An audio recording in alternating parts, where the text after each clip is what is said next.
السلام علیکم ناظرین، سلامتی ہو آپ پر جہاں بھی آپ ہوں۔ افغانستان کی موجودہ صورتحال کے تعلق سے 5 الگ الگ خبروں کو اس ویڈیو کے ذریعے آپ سے ساجھا کرنا مقصود ہے۔ کیلنڈر پر آج تاریخ ہے 7 محرم الحرام، انگریزی تاریخ 17 ہے۔ اشرف غنی پیسوں سے بھری 4 گاڑیاں لے کر فرار۔ افغان دارالحکومت کابل میں روس کے سفارت خانے نے کہا ہے کہ اشرف غنی نے پیسوں سے بھری 4 گاڑیوں اور ایک ہیلی کاپٹر سمیت ملک چھوڑا، اور وہ کچھ رقم اس لیے پیچھے چھوڑ گئے کیونکہ ان کے پاس رکھنے کے لیے جگہ نہیں بچی تھی۔ برطانوی خبر رساں ادارے روئٹرز کی رپورٹ کے مطابق روسی سفارت خانے کا یہ بیان روس کی سرکاری خبر ایجنسی RIA نے رپورٹ کیا ہے۔ رپورٹ کے مطابق کابل میں روسی سفارت خانے کے ترجمان نے کہا کہ جہاں تک افغانستان کی جانے والی حکومت کے خاتمے کی بات ہے تو یہ اشرف غنی کے افغانستان چھوڑ کر جانے کے طریقے سے بہت زیادہ واضح ہے۔ ترجمان نے کہا کہ 4 گاڑیاں پیسوں سے بھری ہوئی تھیں، انہوں نے رقم کا ایک حصہ ہیلی کاپٹر میں رکھا لیکن وہاں جگہ نہیں بچی اور وہ باقی رقم وہیں چھوڑ کر گئے۔ روسی سفارت خانے کے ترجمان نے روئٹرز کو اس بیان کی تصدیق کی ہے اور کہا ہے کہ انہیں یہ اطلاع عینی شاہدین نے دی۔ قبل ازیں روس کے صدر ولادیمیر پوتین کے نمائندے خصوصی برائے افغانستان نے کہا تھا کہ یہ واضح نہیں ہے کہ ملک چھوڑ کر جانے والی افغان حکومت پیچھے کتنی رقم چھوڑ کر گئی ہوگی۔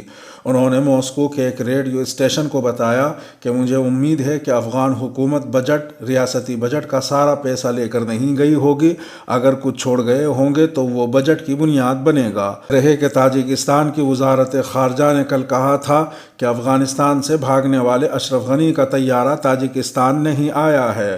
تاجک وزارت خارجہ کی جانب سے جاری ایک بیان میں کہا گیا کہ دوشنبے کو اشرف غنی کے معاملے پر کوئی درخواست نہیں ملی۔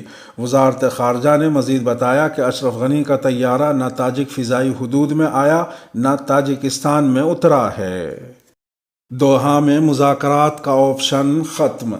افغان طالبان کے ترجمان سہیل شاہین نے اشرف غنی کے فرار ہو جانے کے بعد قطر میں مذاکرات کے آپشن کو خارج از امکان قرار دے دیا۔ نجی ٹی وی دنیا نیوز کے پروگرام نقطہ نظر میں گفتگو کرتے ہوئے سہیل شاہین نے کہا کہ اشرف غنی عوام کو بتائے بغیر ملک چھوڑ گئے، ان کے اس طرح جانے کی توقع نہیں تھی۔ ملا عبدالغنی برادر قطر میں موجود ہیں لیکن اب دوحہ میں بات چیت کا آپشن ختم ہو چکا ہے۔ واضح رہے کہ افغانستان کے سابق نائب صدر امر اللہ صالح نے اپنے پیغام میں کہا تھا کہ میں کبھی بھی اور کسی بھی حالت میں طالبان کے سامنے سر نہیں جھکاؤں گا۔ میں کبھی اپنی دھرتی اور اپنے ہیرو کمانڈر اور رہنما احمد شاہ مسعود کی وراثت کو دھوکہ نہیں دوں گا۔ میں ان لاکھوں لوگوں کو مایوس نہیں کروں گا جنہوں نے میری بات سنی۔ میں کبھی طالبان کے ساتھ ایک چھت تلے اکٹھا نہیں ہوؤں گا، کبھی بھی نہیں۔ طالبان ترجمان سہیل شاہین نے تبصرہ کیا کہ امر اللہ صالح اور دیگر کو افغان عوام نے مسترد کر دیا ہے۔ امر اللہ صالح پنج شیر جائیں یا کہیں اور، ان کی اب کوئی حیثیت نہیں ہے۔ انہوں نے یہ بھی کہا کہ بھارت کو چاہیے کہ نئی افغان حکومت کو تسلیم کرے اور اس کا احترام کرے۔ سہیل شاہین کا کہنا تھا کہ طالبان اسلامی حکومت تشکیل دیں گے، وہ بین الاقوامی برادری سے اچھے تعلقات چاہتے ہیں، افغان سرزمین کسی کے خلاف استعمال کرنے کی اجازت نہیں دیں گے۔ انہوں نے واضح کیا کہ کابل کی صورتحال کنٹرول میں ہے، چوری اور دیگر جرائم پر متعدد افراد کو حراست میں لیا گیا۔ سابق حکام اور اہلکاروں کے گھروں میں گھسنے کی کسی کو اجازت نہیں ہے، کسی کو دھمکی دینے یا گاڑی ہتھیانے کی اجازت نہیں دیں گے۔ سہیل شاہین نے کہا کہ طالبان کی نظر میں افغانستان کے سب شہری برابر ہیں، اقلیتوں کے حقوق کے تحفظ کے لیے پرعزم ہیں، طالبان کے ساتھ دوستانہ تعلقات کے لیے تیار ہیں۔ چین نے طالبان کی جانب سے کابل پر کنٹرول حاصل کرنے کے بعد اپنے بیان میں کہا ہے کہ وہ افغانستان کے ساتھ دوستانہ اور تعاون کے تعلقات مضبوط کرنے کے لیے تیار ہے۔ خبر رساں ایجنسی AFP کی رپورٹ کے مطابق چین کی حکومت کے ترجمان نے اپنے بیان میں کہا کہ افغانستان کے ساتھ جاری تعلقات کو مضبوط کرنے کے لیے تیار ہیں۔ رپورٹ میں کہا گیا ہے کہ افغانستان سے امریکی فوج کے انخلاء کے دوران چین نے طالبان کے ساتھ غیر سرکاری طور پر تعلقات استوار کر لیے تھے اور اب طالبان کابل پر کنٹرول حاصل کر چکے ہیں۔ واضح رہے کہ چین اور افغانستان کے درمیان 76 کلومیٹر طویل سرحد ملتی ہے۔ طالبان کے وفد نے گزشتہ ماہ چین کا دورہ کیا تھا اور وزیر خارجہ سے ملاقات کی تھی اور واضح کیا تھا کہ افغانستان کی سرزمین انتہا پسندوں کے استعمال کے لیے مرکز نہیں ہوگی۔ چین نے جواب میں معاشی اور افغانستان میں ترقی کے لیے سرمایہ کاری کی پیشکش کی تھی۔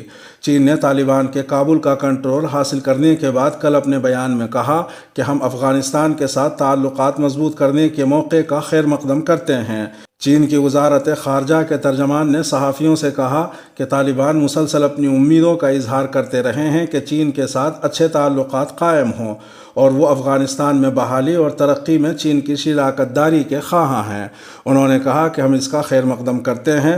چین افغانستان کے شہریوں کے حق کا احترام کرتا ہے کہ وہ اپنی منزل کا آزادانہ طور پر تعین کریں اور ہم چاہتے ہیں کہ افغانستان کے ساتھ دوستانہ اور تعاون کے تعلقات بدستور پنپتے رہیں۔ چینی ترجمان نے طالبان سے مطالبہ کیا کہ پرامن انتقال اقتدار یقینی بنائیں اور ایک واضح اور اسلامی حکومت کی تشکیل کے وعدے کی پاسداری کریں اور افغانستان اور غیر ملکی شہریوں کی سلامتی یقینی بنائیں۔ انہوں نے کہا کہ کابل میں چین کا سفارت خانہ بدستور فعال ہے، تاہم بیجنگ نے ایک ماہ قبل ہی خراب ہوتے حالات کے پیش نظر اپنے شہریوں کو وہاں سے نکالنا شروع کر دیا تھا۔ چین کے سفارت خانے سے جاری ایک بیان میں کہا گیا ہے کہ افغانستان میں موجود چین کے شہری سیکیورٹی کے حالات پر توجہ مرکوز رکھیں اور گھروں کے اندر ہی رہیں۔ افغانستان میں گزشتہ روز کی نسبت حالات میں بہتری، کابل ایئرپورٹ سے پروازیں شروع۔ افغانستان میں گزشتہ روز کی نسبت حالات میں بہتری آ گئی ہے۔ سفارتکاروں اور عوام کو نکالنے والی فوجی پروازیں آج صبح سے دوبارہ شروع کر دی گئی ہیں۔ خبر رساں ایجنسی روئٹرز کے مطابق کابل ہوائی اڈے پر عوام کی تعداد کم ہو گئی ہے۔ ایک سیکیورٹی اہلکار کے مطابق گزشتہ روز افراتفری پھیلی تھی جس پر امریکی فوجیوں نے فائرنگ کی، جبکہ عوام امریکی فوجی ٹرانسپورٹ طیارے سے لٹک بھی گئے تھے۔ گزشتہ روز بہت سارے لوگ تھے جو آج گھروں کو چلے گئے ہیں۔ گزشتہ روز امریکی فوج نے ملک سے باہر نکلنے کے واحد راستے کابل ایئرپورٹ کی سیکیورٹی کا چارج سنبھال لیا تھا۔ خبر رساں ایجنسی کے مطابق عینی شاہدین بتاتے ہیں کہ گزشتہ روز پروازیں معطل رہیں، جبکہ امریکی فائرنگ یا بھگدڑ کے نتیجے میں 5 افراد ہلاک ہوئے۔ امریکی فوجی طیارے سے لٹکے 2 افراد ہوائی اڈے کے قریب ہی گھروں کی چھتوں پر گر کر ہلاک ہو گئے ہیں۔ طالبان کے کنٹرول کے بعد سیکیورٹی ترک فوج کے حوالے کرنے کے منصوبے پر شکوک و شبہات۔ افغانستان پر طالبان کے مکمل کنٹرول کے بعد دارالحکومت کابل کے ہوائی اڈے کی سیکیورٹی ترک فوجوں کے حوالے کرنے کے منصوبے پر عمل درآمد پر کوئی واضح بات سامنے نہیں آ سکی ہے۔ ترکی کے وزیر دفاع نے اگست کی 12 تاریخ کو کہا تھا کہ اس منصوبے پر چند دن میں عمل درآمد ہوگا، لیکن کابل میں غیر متوقع پیش رفت کے بعد اس منصوبے کے بارے میں شدید شکوک و شبہات پائے جاتے ہیں۔ طالبان نے نیٹو افواج کے انخلاء کے بعد ترکی کی فوج افغانستان میں رکھنے کی مذمت کی تھی۔ اطلاعات کے مطابق کابل کے ہوائی اڈے پر 500 ترک فوجی موجود ہیں۔ ترک فوجی جو نیٹو کی افواج کے حصے کے طور پر افغانستان میں تعینات کیے گئے تھے، ان کا جنگ میں کوئی کردار نہیں تھا، بلکہ وہ نیٹو کے غیر جنگی منصوبوں میں حصہ لیتے رہے ہیں۔ ترکی میں حکومت کے حامی اخبار حریت نے اگست کی 16 تاریخ کو خبر دی تھی کہ ترکی کی فوج نے کسی بھی ممکنہ صورتحال سے نمٹنے کی پوری تیاری کر لی ہے اور انہیں یہ حکم دے دیا ہے کہ اگر ان پر حملہ کیا جائے تو بھرپور جوابی کارروائی کی جائے۔ اخبار نے نامعلوم سیکیورٹی ذرائع کے حوالے سے لکھا ہے کہ ابھی تک کوئی مسئلہ درپیش نہیں آیا۔ اطلاعات کے مطابق ترکی کے سفارت خانے کو کابل کے ہوائی اڈے کے عسکری حصے میں منتقل کر دیا گیا ہے اور وہ انخلاء کے کام میں تعاون کر رہا ہے۔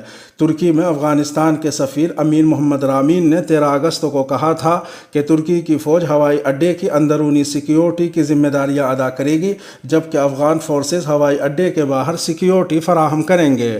کابل کے ہوائی اڈے کی سیکیورٹی ترک فوج کے حوالے کرنے کے بارے میں 16 اگست کو ٹی وی چینلز پر شدید بحث ہوئی ہے۔